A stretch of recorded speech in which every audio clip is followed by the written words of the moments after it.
A little girl opened up a coffin to say goodbye to her mother, but what she saw gave her the shock of a lifetime. Kiara was saying goodbye to her mother, Josefina, who at only 32 years old, surprised everyone when she had a cardiovascular problem without any type of medical history. That CV with general cardiorespiratory arrest was the medical report. But keep watching to find out what really happened. Kiara hadn't seen or heard from her mother in a while. Interestingly, her grandmother removed her from the school while she was crying and took her to what turned out to be the worst day of her life. They say that goodbyes come easy, but it was surely not easy for that girl to part with her mother. At the meeting to say goodbye to her mother, the place was full of relatives and family friends. This infuriated Kara because she'd never seen these people who were crying and didn't know anything about what was really going on in her family. There was her grandmother who did not speak to her mother, Aslan and two who didn't know her name, and other adults who she didn't know who they were all dressed in black mourning and consoling each other, but none of them asked Kara how she felt. The little girl approached her father. "Daddy, I want to give Mommy a kiss." "No, little girl, you can't. The drawer is closed." "But I didn't say goodbye to Mom today." "This is the farewell. Talk to her. She listens to you." The little girl begins to cry and scream in a nervous breakdown. Her father tried to shut her up, but the little girl screamed louder. He then approached the grandmother to comfort her. She wants to give her granddaughter a hug, but Kara doesn't want to and pushes her away. "I want to see my mommy and kiss her one last time. If I can't do that, I swear I'll never love you again." The grandmother feels compassion for the little girl and takes her to the box where her mother rests. When she's about to lift the lid, the father interrupts them. "Mother-in-law, leave us alone, please. I want it to be the last moment with the family." "Yes, son, but let her kiss Mom." "If you don't let her, what will she do if she's going to get mad?" The father opens the drawer, and the little girl's horrified when she's about to kiss her mother. She begins to scream, and everyone present is alarmed and scared. "That's not my mom." "Where's my mom?" "That's not my mom." The father slams the drawer shut and pinches the little girl. He pulls her away and tells her to take it easy on her, or he'll leave her in the house alone until she's come. The relatives feel very sorry for the girl who's only 6 years old and already without a mother. They think that the little girl's confused because she can't accept that her mother's passed away.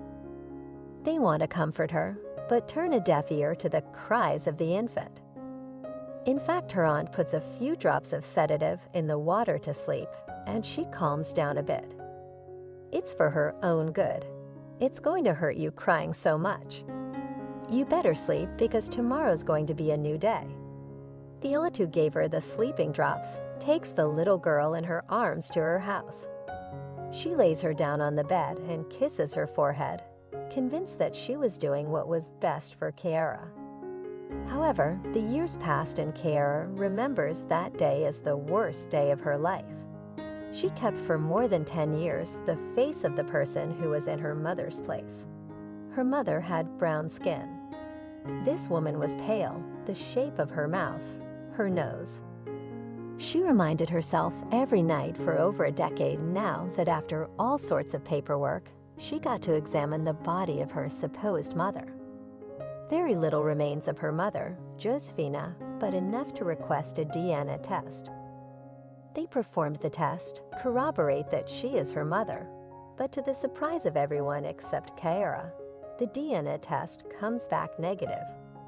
The news spreads among family and friends, and everyone is absolutely confused and only now deemed to listen to Kiara.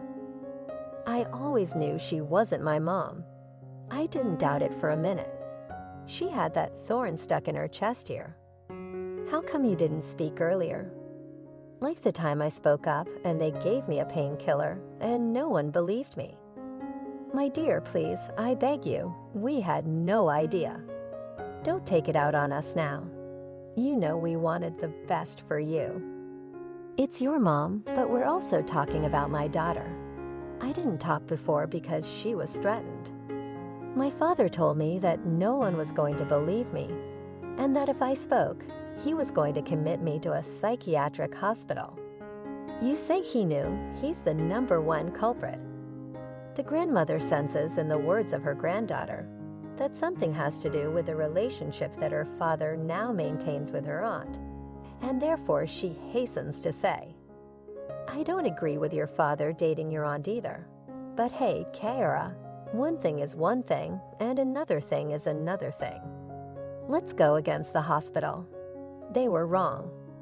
A year after Josefina's departure, Kiara's aunt spent day and night with her little girl until she decided to start a love affair with her father. She never forgave the story that she'll do, not because of jealousy, but because of betrayal. Time passed, and when Kiara turned 18, she received a letter in which a person apologized for ruining her life. Despite everything, she loved her. The letter had no signature, but to Kiara, only one person came to mind. My aunt thinks I'll forgive her. She's so wrong. Since she was 16 years old, Kiara lives alone and subsists thanks to help of her grandmother. Since she left the house, she didn't speak to her father again, nor with her aunt. The years until she came of age were difficult. She was not allowed to talk about her mother, and many times they marked her without her consent. When her father, her aunt, told her that she was very nervous. They treated her as a liar or a storyteller, and at the educational institution she attended, they warned all her teachers that after the loss of her mother, Kiara said strange things. She made up stories. In this way, they managed to silence her throughout adolescence, but she survived, although she many times wished to disappear. But she remained hoping to bring the truth to light. Finally, Grandma manages to convince Kiara to talk to her aunt and tell her about her DNA samples. I'm here because my grandmother asked me, you don't need to explain anything to me. For me, it's beautiful that you've come to visit me. Too bad your daddy isn't. That's why I came. I want to talk to you. It's time for you to open your eyes and look at this. Kiara gives the results of the DNA, a test to her aunt. It's the DNA that proves my mom's not buried. Do you see? I wasn't lying. The aunt thinks Kiara's delusional.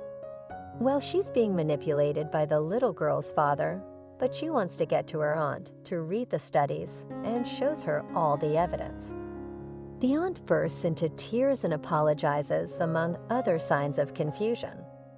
I can't forgive you, but if you want my mom to forgive you, help me find her. I know my dad has something to do with this and another thing. Don't send me any more letters apologizing. If you really want to help me, then do as I say. Letters? What letters? Kiara's aunt didn't understand at the time which letter her niece was referring to. But anyway, seeing that she didn't answer her, she said, well, but what can I do to help you? You're going to be my eyes. He trusts you. Everything you see, you have to tell me. I have a piece of information, but you have to investigate further. In fact, what do you mean, Kiara? Auntie, do you know that he's a gambler? Kiara refers to a disease characterized by a chronic and progressive failure to resist the urge to gamble for money. What if I already knew Kiara, but he doesn't play anymore? Every day when he tells you he is going to work, you guess where he is. But if the job is chronically unemployed, he never worked. How do you do to be so blind, Aunt? Do you really not see it, or do you not want to see it? I can't believe what you're saying, Kiara. Again, I'm leaving then. A few days later, the aunt calls her on the phone again. Kiara, forgive me. The other day I decided to secretly follow your father. I saw with my own eyes, he doesn't work. He's still addicted to the game. And to top it off, it seems he continues knowing that doctor who was his friend, the one that appeared in the news several times, because years ago he was accused by several relatives of patients for professional malpractice. Apparently, they never proved anything to him because he continues to practice his profession. God knows what damage he's done to those patients. I apologize. And just so you'll excuse me, I got a tip by checking his bank records. Your father receives money every month from an account in Panama. He's an insurance company that sends him money. I had no idea. I'm in shock, but I'm in your debt. I hope this helps. Kiara understood everything. Somehow her father had gotten rid of her mother to collect on the life insurance. He had insisted so much on buying her just a few months before her death. But one question still remained: where was her mother? If the person she saw in that drawer was not her mother, where was she? Was it possible that she was still alive?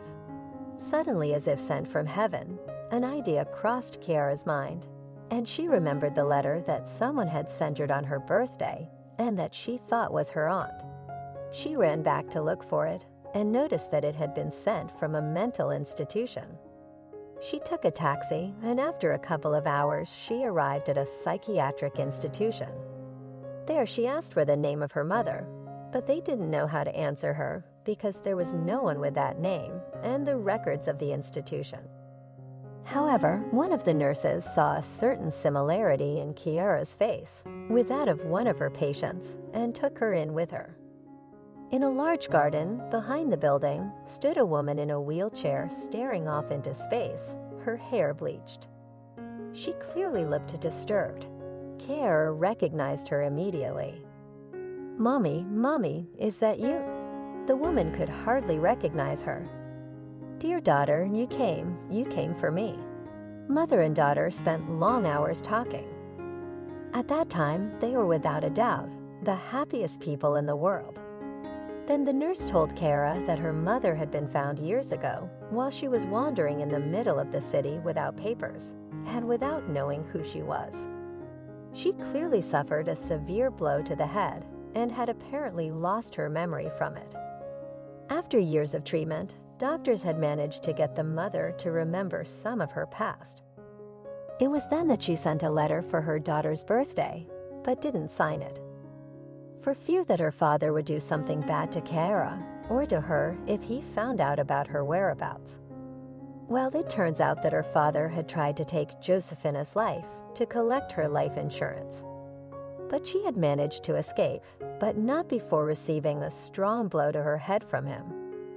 With this due evidence, Kiara reported her father to the competent authorities, and he was put in prison. Not being able to find Josefina and believing her dead, this in complicity with his friend, the doctor, took the body of a deceased patient that no one claimed in the hospital and put her in the box.